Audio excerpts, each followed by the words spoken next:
Glória a Deus, coisa gostosa, podemos estar juntos, poder ver essa grande multidão buscando ao Senhor. Aleluia.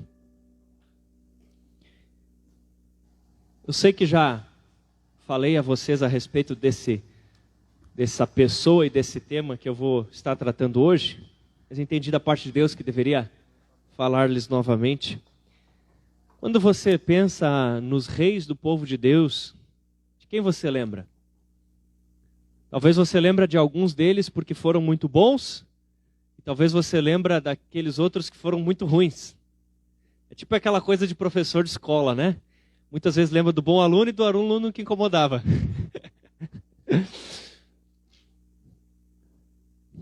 Mas quando você pensa em reis, você pensa em quem? Você pensa em Davi? Quem mais? Saul? Quem mais? Acabe? Mas um dia eu estava na minha garagem lá em Cristal e eu comecei a chorar quando eu estava refletindo na vida de um rei. E eu estudando, e enquanto eu estudava sobre a vida daquele rei, eu não sabia, mas a Tássia estava dentro de casa fazendo uma oração. E na oração ela dizia assim: Deus, já que vamos mudar o nome do nosso filho e não vai se chamar Salatiel, eu queria muito que o nome dele fosse Josias, mas eu não vou falar nada por Cid.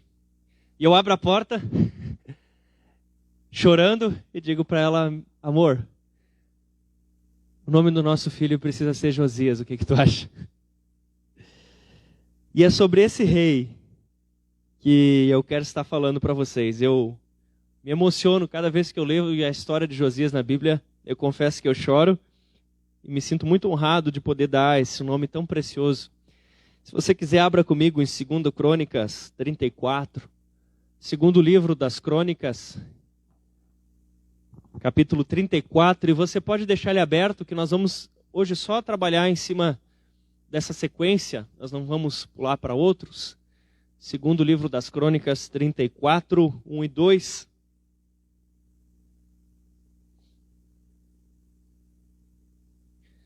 Hoje eu vou estar fazendo a leitura na Nova Almeida Atualizada, NAA. Se você quiser, você pode me acompanhar. Se não, você pode ler aí na sua ou me escutar também. 2 Crônicas 34, 1 e 2. Diz assim: Josias tinha 8 anos de idade. Uau! Quando começou a reinar. E reinou 31 anos em Jerusalém. Josias fez o que era reto aos olhos do Senhor. Andou nos caminhos de Davi, seu pai, e não se desviou nem para a direita, nem para a esquerda. Primeira coisa que eu vejo sobre sobre Josias, é que Josias vivia um drama familiar. Como assim, pastor, um drama familiar? O avô de Josias tinha sido um homem muito mau, e o seu pai tinha sido um homem terrível. A ponto que depois de 2 anos de reinado do pai dele, o povo disse: não dá mais para aguentar esse homem, vamos matar ele. Aí mataram ele, e daí os outros disseram: não podemos deixar esses assassinos do rei vivos, e mataram os assassinos também. Ainda bem que parou por aí, senão ia matar o assassino do assassino e não ia acabar nunca. Mas mataram o rei, o pai de Josias, e ele tinha 8 anos. E mataram os assassinos, então disseram assim: já que matamos o pai, vamos botar esse guri para ser rei. 8 anos de idade, o que você acha? Muita experiência para governar um país, né? Meu Deus. Imagine que coisa terrível. Ter o pai brutalmente assassinado. Ter o pai brutalmente assassinado. Na verdade, Josias, em certo sentido, nunca teve pai. Porque primeiro os homens daquela época não davam muita bola para os filhos, na sua maioria, mais ainda homens terríveis. E até hoje homens ruins não dão bola para os seus filhos. Fica a dica. Mas aí tem homens bons, amém? Tem homens bons que se importam com seus filhos. Agora, ainda mais aquele homem terrível, você acha que ele deu bola para o Josias? Josias vivia um drama familiar. Não tinha um referencial de pai. Nem no pai, nem no avô, Josias não tinha uma referência. A solidão rodeava Josias. Sozinho, no palácio. E imagino eu que todos que se aproximavam dele se aproximavam com interesse. Afinal de contas, era o reizinho, né? Quem é que não quer um favorzinho? De que adiantava para Josias ter tudo na vida, ter tudo no mundo, se ele não tinha nada na vida? Ele tinha as melhores comidas, ele tinha as melhores roupas, ele tinha qualquer coisa, ele era o rei. Ele era o rei. Mas de que adiantava ter tudo aquilo e não ter uma família com quem ele pudesse compartilhar suas conquistas? E assim é a vida. A nossa corrida pelas nossas conquistas, ela nunca pode nos deixar solitários sem ter com quem compartilhá-las.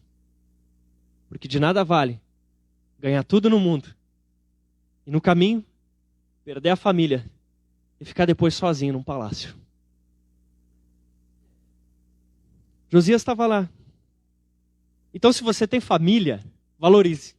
Porque bem que Josias queria ter uma, mas ele não tinha.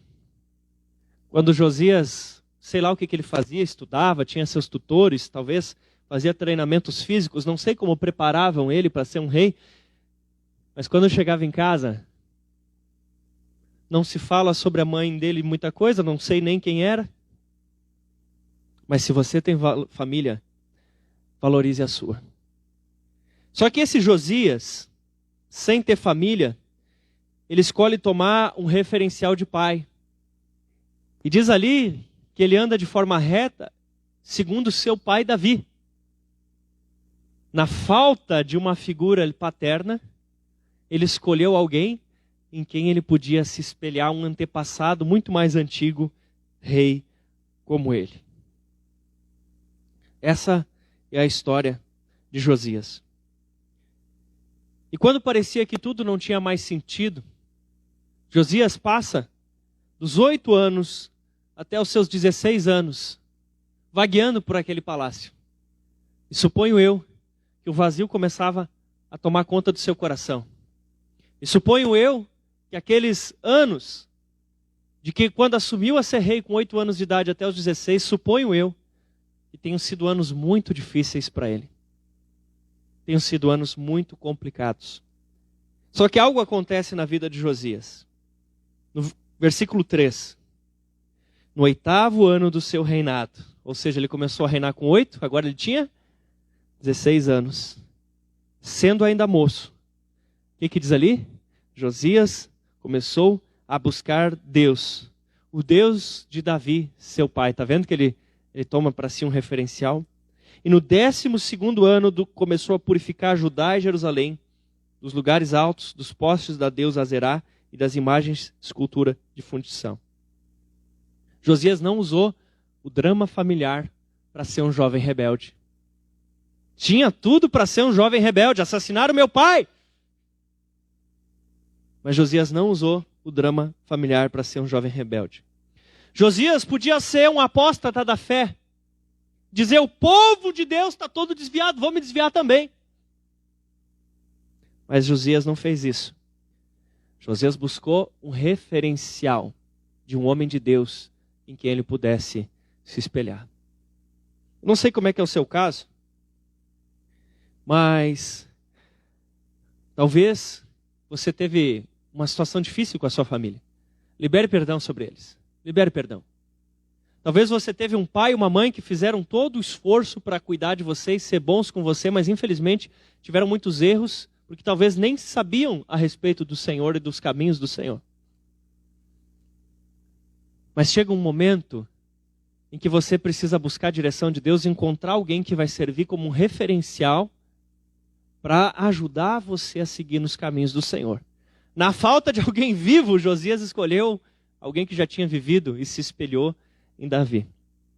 Eu mesmo tive um pai muito querido, meu pai Rogério, que me ensinou muitas coisas boas, se esforçou pela minha vida e como cada um de nós que é pai também teve seus erros e acertos. Mas chegou um momento que eu comecei a buscar coisas de Deus e querer coisas de Deus que ele ainda não conhecia. E eu precisei de um referencial diferente para complementar isso na minha vida e apareceu o pastor Samuel, que se tornou uma espécie de pai espiritual, alguém que eu podia aprender dessas coisas de Deus e imitá-lo. E quem sabe Deus colocou na sua vida um discipulador e uma discipuladora para ajudar você a ter um referencial onde talvez seus pais tão amáveis e carinhosos não conseguiram ser. Não estou dizendo para você se revoltar contra eles e nem para desonrá-los de maneira nenhuma. A maioria deles fez tudo o que pôde para cuidar de você. Mas talvez estava lhe faltando um referencial espiritual. E você vai poder encontrar isso nos seus discipuladores ou quem sabe nos seus líderes de célula e assim por diante. Mas alguém há de ser um referencial para que você olhe e diga, eu quero ser assim quando eu crescer. Mas também não se iluda, achando que seu discipulador vai ser alguém que jamais vai errar, jamais vai falhar. Tomara que não erre mesmo. Mas uma vez eu ouvi uma comparação muito interessante. Tem a mamãe pato e um patinho vai atrás do outro em fila, né? Quem é o discipulador? É um pato que está um passo na frente do pato de trás. Amém? E todos os patinhos seguindo Jesus. Então talvez o seu discipulador não é um super-homem, uma super-mulher, mas é alguém que já deu um passo a mais que você. E pode ajudar você nessa caminhada a manter os olhos fitos e fixos em Jesus, amém? E ele toma Davi como seu referencial. Eu não sei de qual família você vem, mas hoje você faz parte dessa família na fé, amém? Eu não sei qual é o sangue que escorre nas suas veias, mas eu posso te dizer que o sangue de Jesus Cristo está sobre você, amém? Então não use o drama familiar que você teve para justificar erros e fracassos hoje, porque o teu Pai do céu não falha contigo, e Ele te direciona ao sucesso hoje, amém? Josias faz uma escolha pessoal. Com 16 anos de idade, todos os hormônios da sua vida estavam ativos. Com 16 anos de idade, Josias era rei, e rei naqueles tempos, muitas vezes era tido não só como alguém que liderava, mas também como dono de tudo e de todos. Josias, no auge dos seus 16 anos, se quisesse, poderia tomar quantas jovens quisesse, como esposas ou concubinas, e dizer, eu quero aquela ali. E tirar disso o prazer para a sua vida. Mas Josias não foi por esse caminho. Josias poderia exigir os melhores banquetes com 16 anos de idade e comer só picanha. Poderia mandar importar de outros países os melhores vinhos, poderia mandar trazer ouro de todos os lugares e fazer até a cama de ouro se quisesse. Poderia mandar matar qualquer pessoa de quem se desagradasse. Ou se achasse que alguém era inocente, soltar qualquer pessoa da cadeia, não importa o grau de julgamento que ela tivesse. Mas o que Josias escolhe com 16 anos? Buscar a Deus. Uau, meu Deus do céu. Ei, o que você... Pergunta para a pessoa do lado. O que você teria feito? Se com 16 anos você tivesse assim, com a faca e o queijo na mão. Eita. Meu Deus. Talvez cabeças iriam rolar. Talvez coisa pior que isso. Misericórdia.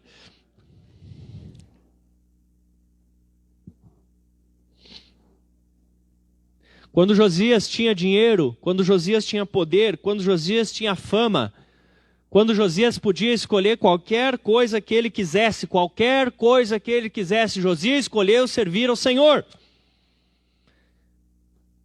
Você entende isso? Que uma coisa é você escolher o Senhor quando você está na pior e não tem opção. Você está lascado, e boa parte de nós começamos a buscar Jesus desse jeito. Estava lascado, tem alguém assim, hein? Que estava assim? Estava lascado, estava arrebentado, estava moído, destruído, e aí disse, vou buscar Jesus. Só sobrou isso para mim. Mas Josias não. Josias estava com tudo bom, Josias estava com tudo perfeito, humanamente falando. Josias tinha tudo que qualquer pessoa nessa terra possa sonhar e querer ter. E nessa idade, ele tomou uma decisão. Eu vou buscar o Senhor. E qual é a sua decisão? Qual é a sua decisão? Ai, pastor, é que eu estou com muitas tentações. Isso é desculpa. Olha Josias. Olha Josias com 16 anos de idade, todo esse poder na mão. Você acha que Josias não tinha tentações? Você vem me dizer que você está com tentações? Olha o Josias. Olha o Josias, meu Deus do céu, 16 anos de idade. Você tem um drama familiar, eu posso acreditar em você, que talvez você tenha algum drama tão sério como o do Josias. Mas olha para ele. Ele tirou de letra essa situação terrível na qual ele vivia. Deixa eu te perguntar uma coisa. Você continuaria fiel ao Senhor se hoje você estivesse com a faca e o queijo na mão como Josias estava com 16 anos? Se você tivesse hoje com o mesmo poder, a mesma fama, a mesma riqueza, a mesma autoridade que Josias tinha aos 16 anos, você ia permanecer fiel ao Senhor ou você ia pirar da batatinha? Se você tivesse todas essas oportunidades diante de si, você hoje está nas células, nos cultos, por conveniência, por falta de outra opção, ou você realmente quer buscar o Senhor? Josias tinha todas as oportunidades do mundo, mas mesmo assim ele escolheu buscar o Senhor. Se Deus nos quisesse, um bando de robozinhos que segue Ele porque são obrigados a seguir Ele, não nos tinha dado a capacidade de tomar decisões. Mas Ele te deu, porque Ele não quer forçar você a segui-lo. Ele te dá opções, Ele te dá escolhas. E Ele te pergunta hoje, qual é a sua decisão? Você quer seguir Jesus porque você o ama? Se você tivesse outras opções, você iria por outras? Ou você continuaria fiel a Jesus? Ele não se deixou seduzir pelo sexo, ele não se deixou levar pelo dinheiro, ele não se perdeu por causa do poder. Espero que não seja o caso de ninguém aqui, né? Mas a gente ouve histórias às vezes de pessoas que estavam bem no Senhor e arrumou uma namoradinha, um namoradinho e se perdeu. Josias podia ter a namorada que quisesse. A gente ouve histórias de pessoas que estavam bem, mas daí começaram a ter mais recurso financeiro, mais dinheiro e se perderam. Se acharam os bonzão. Mas Josias tinha todo o dinheiro e decidiu buscar o Senhor. Às vezes a gente ouve falar de pessoas que iam bem, mas que o poder os turbou. Alguns por causa de política, mas outros às vezes até por causa de ser, sei lá, um líder de célula, um discipulador, deixou subir a cabeça, se achar alguma coisa. A fama. Ele era a pessoa mais famosa do país, ele era o rei, poxa. Mas ele escolheu servir ao Senhor. Eu escolho servir ao Senhor. Mais alguém aqui escolhe? E se Deus abençoar você e permitir vir sobre você dinheiro, e permitir vir sobre você poder, fama, você ainda assim vai escolher o Senhor? Aleluia. Glória a Deus. E Josias passa 4 anos buscando ao Senhor, dos 16 até os 20. Josias passa 4 anos buscando ao Senhor até que ele entende que era a hora dele começar a testemunhar da sua fé. Eu tenho certeza que Josias, durante esses 4 anos, ele chorou diante de Deus, ele clamou diante de Deus pela salvação da sua nação, porque ele começou a perceber que o país estava em crise, que o povo de Deus já não era povo de Deus coisa nenhuma há muito tempo. Só que talvez no início aí do seu reinado, Josias talvez não tinha nem força política ainda o suficiente para implementar toda a reforma religiosa que ele precisava. E Josias clama a Deus por 4 anos. Você conseguiria ficar clamando a Deus por 4 anos por um motivo de oração?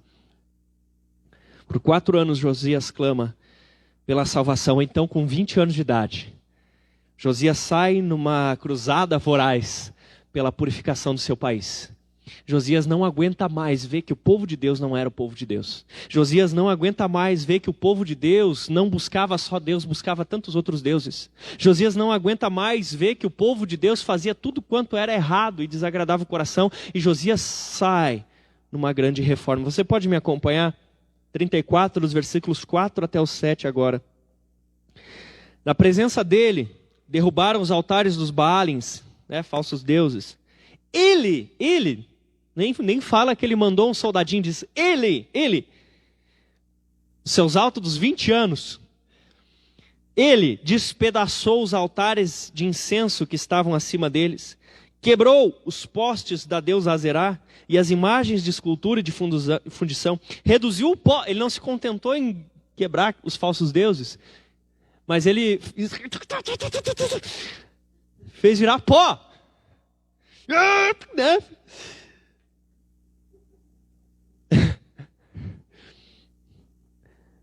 E os espalhou sobre as sepulturas dos que tinham oferecido sacrifícios a esses ídolos.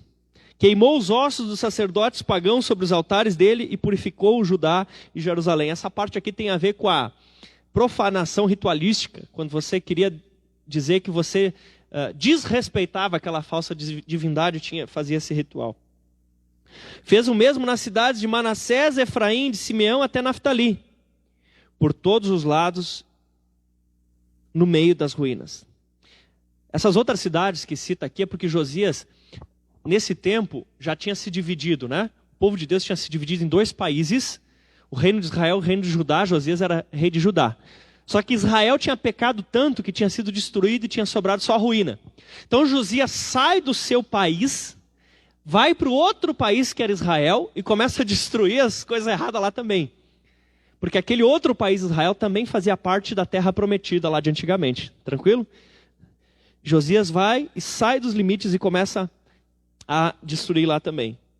Depois de derrubar os altares, os postes da deusa Azerá e as imagens de escultura até reduzi-las ao pó, olha a indignação dele contra o pecado. Depois de despedaçar todos os altares de incenso em toda a terra de Israel, Josias volta para Jerusalém. Josias ficou 6 anos na sua cruzada de despedaçar tudo aquilo que era errado. Gente, aqui o negócio é o seguinte: eu sou o rei e eu estou dizendo para vocês que vocês têm que adorar o Deus verdadeiro. Que naquele tempo, o rei era também um líder espiritual, né, para a nação. Era diferente de como funciona hoje em dia. E 6 anos, Josias fica purificando, purificando e purificando. 6 anos. 4 anos fica clamando a Deus por transformação. 6 anos, Josias vai correndo atrás por santificação, por abandono do pecado, por mudança. Você quer ser parecido com esse rei em alguma coisa? Nós estamos falando de um guri de 20 anos. Que era diferente. Que era diferenciado.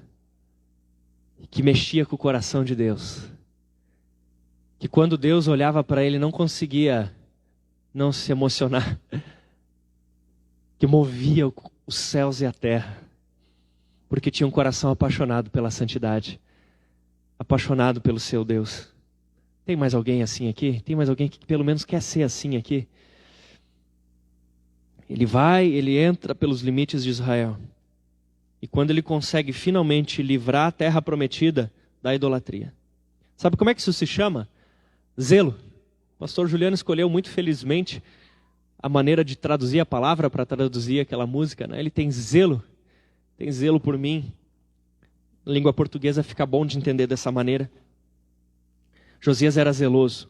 Josias era determinado. O zelo de Josias levou Deus a segurar o seu plano de castigo. Eu te explico. Israel já tinha sido destruído, porque pecaram, Deus decidiu e destruiu. E agora Deus já tinha decidido destruir Judá.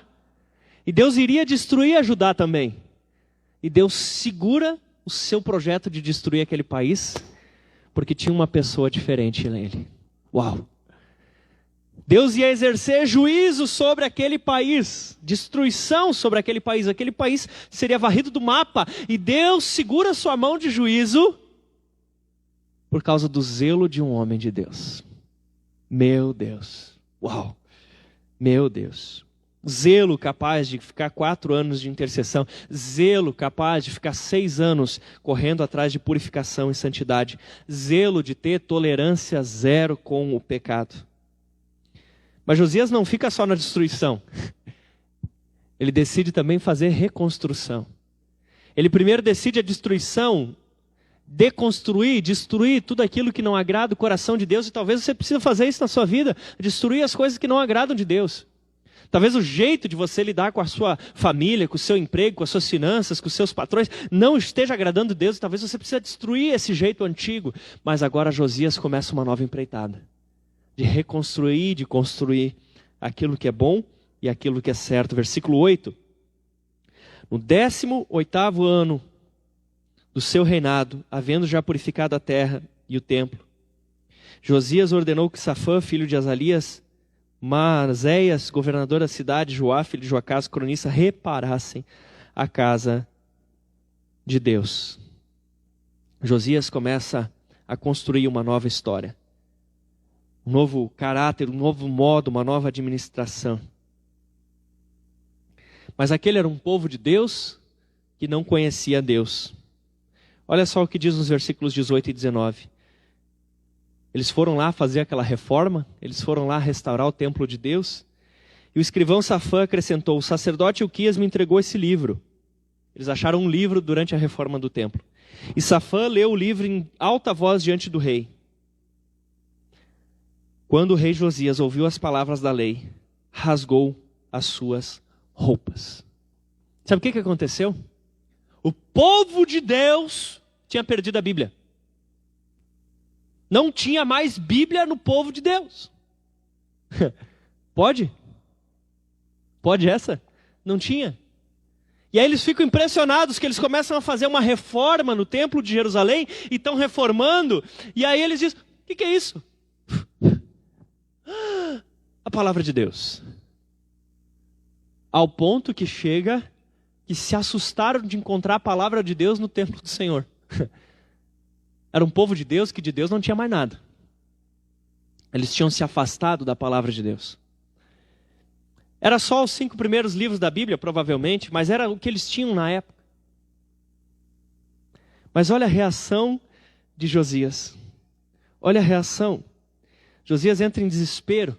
Josias fica escutando, imagina, o empregado dele ficou lendo todos os 5 primeiros livros da Bíblia e o rei lá. Quanto tempo levou essa leitura? E o rei começa a chorar. E o rei começa a rasgar a roupa. Eles tinham uma parte na frente aqui que eles rasgavam como sinal de... O rei começa a se rasgar, se descabelar e chorar. Ah! Porque quando ele começa a ouvir a palavra de Deus... Ele já era um homem de Deus. Mas quando ele começa a ouvir a palavra de Deus, ele diz assim: como a gente está errado. Como a gente está errado. Como a gente tem que mudar.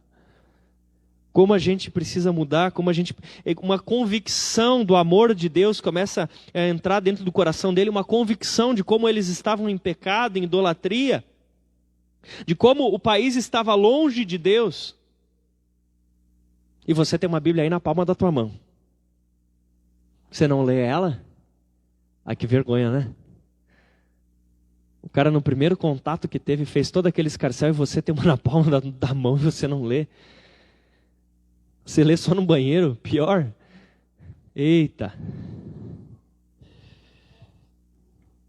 Quem abandona a Bíblia fica nos seus achismos, na sua religiosidade, na sua tradição. Mas na verdade a fé deles já tinha morrido faz muito tempo. Eles eram o povo de Deus, mas de Deus eles não tinham mais nada. Querido, não é porque você... eu sou batizado. Eu sou membro da Fonte Church. Não é por isso que você deve abandonar a palavra de Deus. Justo o contrário. Mas agora você precisa da palavra de Deus, amém? Mais agora. É agora que você precisa. Olha a reação de Josias diante da palavra de Deus. Josias deixa a palavra de Deus bater na cara dele. Você deixa?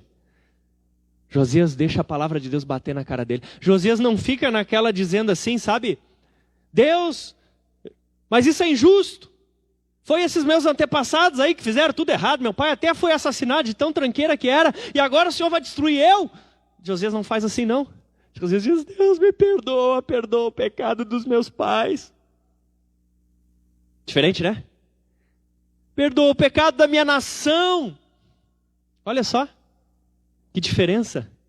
Ele não fica questionando com Deus se o juízo de Deus era certo ou era errado, se ele merece. Ele pede perdão pelo pecado dele, ele pede perdão pelos pecados dos pais dele, ele pede perdão pelos líderes antigos da nação, ele pede perdão pelo povo. humildade diante de Deus, arrependimento. O problema não é quem pecou, é que alguém tem que arrepender e pedir perdão, amém? Esse homem apaixonado, ele não sabia o que fazer diante da palavra de Deus. E sabe o que ele faz quando não sabia o que fazer? O mesmo que nós precisamos fazer quando não sabemos o que fazer. Ele não sabia que atitude tomar diante daquilo, e ele fala para os seus liderados, no versículo 21, vão consultar o Senhor por mim e pelos que restam em Israel e Judá, a respeito das palavras deste livro, porque é grande o furor do Senhor que se derramou sobre nós, porque os nossos pais não guardaram a palavra do Senhor para fazer segundo tudo que nele está escrito. E eles foram então consultar uma mulher de Deus que buscava o Senhor.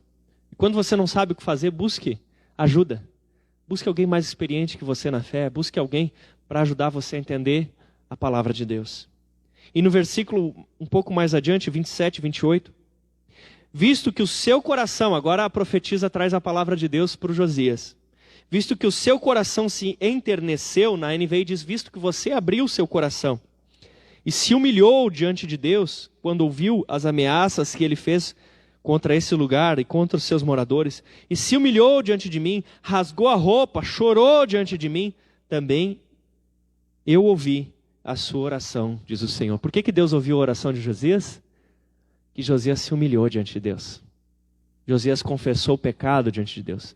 Josias admitiu sua pequenez diante de Deus. Deixarei que você morra e seja sepultado em paz, e os seus olhos não verão todo o mal que trarei sobre este lugar e sobre os seus moradores. Então eles levaram a resposta ao rei. Olha só, Deus já estava pronto para executar o juízo sobre aquela nação. Deus já estava pronto para destruir aquela nação. Judá seria destruído quase que imediatamente por causa dos seus pecados de anos e anos e anos. E chegou no limite, a última gota d'água no copo foi derramada e estava na hora. E Deus ia trazer destruição, juízo sobre aquela nação. Mas aí Deus segura. E ele diz, enquanto esse camarada estiver vivo, eu não vou trazer essa desgraça. Meu Deus do céu. Você está entendendo o tamanho disso? Se o juízo de Deus fosse feito naquele dia, quantas pessoas morreriam e iriam para o inferno porque estavam longe de Deus? Mas durante os anos que Josias viveu, Josias anunciou a palavra de Deus. Josias despedaçou o pecado. Josias reconstruiu o templo do Senhor. Josias se dedicou a Deus com todas as forças do seu coração. E milhares tiveram a oportunidade de se arrepender dos seus pecados e encontrar salvação. Eu acredito que milhares de pessoas deixaram de ir para o inferno, porque uma pessoa decidiu ser um homem de Deus. Porque uma pessoa decidiu viver tudo aquilo que Deus tinha para ela. Tem alguma pessoa aqui que quer viver o que Deus tem para si? Tem alguma pessoa? Se um homem, por causa de um homem, Deus segurou a mão do seu juízo, e milhares foram salvos, o que nós podemos fazer? Se tiver uma pessoa aqui dentro, 2 pessoas aqui dentro, 3, 10 pessoas aqui dentro, que se humilhem, que rasguem, não a sua veste física, mas rasguem o seu coração, que decida andar correto diante de Deus, que tenha zelo pela santidade do Senhor, que segure. Josias segurou o país nas costas. Segurou o país nas costas. Meu Deus, meu Deus.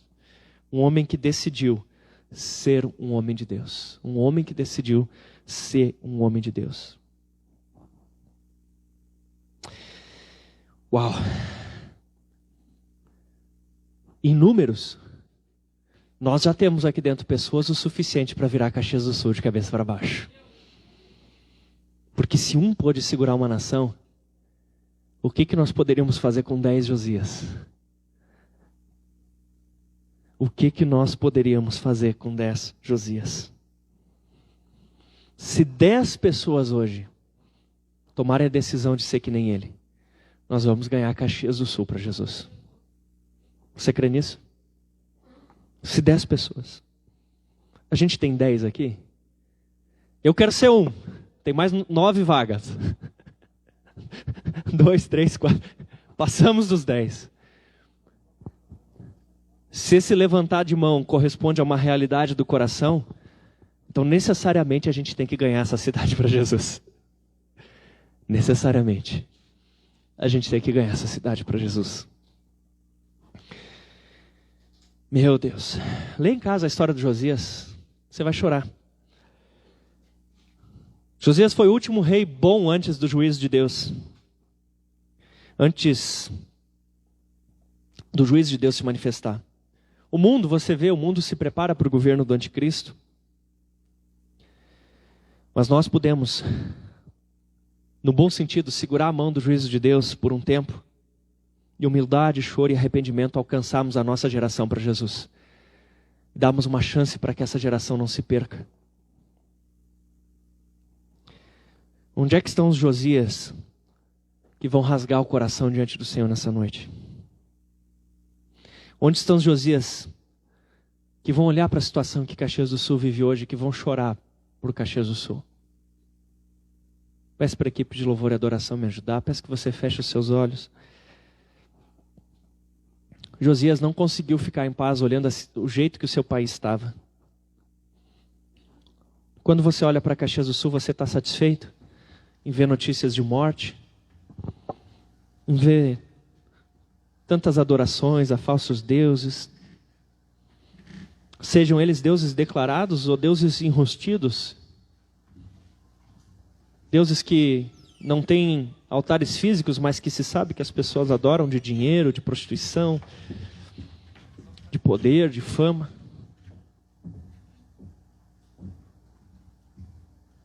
Ou nós temos aqui Josias, que vão se rasgar diante do Senhor. Eu quero convidar você que quer hoje chorar diante do Senhor.